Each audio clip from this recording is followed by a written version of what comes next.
வங்கக்கடலில் நாளை குறைந்த காற்றழுத்த தாழ்வு பகுதி உருவாகக்கூடும் என இந்திய வானிலை ஆய்வு மையம் தகவலானது தெரிவித்திருக்கிறது. விவரங்களோடு இணைகிறார் நமது செய்தியாளர் தாயுமானவன். வணக்கம் தாயுமானவன். இந்திய வானிலை ஆய்வு மையத்தின் இந்த அறிவிப்பு தொடர்பான விவரங்கள்.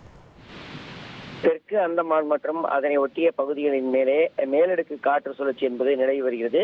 இந்த தாக்கத்தினால நாளைய தினம், நாளை நவம்பர் 22ஆம் தேதி தெற்கு அந்தமான் கடல்ல ஒரு குறைந்த காற்றழுத்த தாழ்வு பகுதி உருவாக வாய்ப்பிருப்பதாகவும், இது அதன் பிறகாக மேற்கு வடமேற்கு திசையை நோக்கி நகர்ந்து நவம்பர் 24ஆம் தேதி வாக்குல தென்கிழக்கு வங்கக்கடல்ல காற்றழுத்த தாழ்வு மண்டலமாக தீவிரமடைய வாய்ப்பிருப்பதாகவும், தொடர்ந்து மேற்கு வடமேற்கு திசையை நோக்கி நகர்ந்து அடுத்த 48 மணி நேரத்துல தென்மேற்கு வங்கக்கடல்ல மேலும் தீவிரமடைய வாய்ப்பிருப்பதன் காரணமாக நாளைய தினம் இந்த வங்கக்கடல்ல அந்த குறைந்த காற்றழுத்த தாழ்வு பகுதி உருவாக இருக்கக்கூடிய ஒரு சூழல்ல தமிழகத்துல பல்வேறு மாவட்டங்களுக்கு மழைக்கான வாய்ப்பு இருப்பதா வானிலை ஆய்வு மையம் தகவல் வெளியிட்டிருக்கிறாங்க.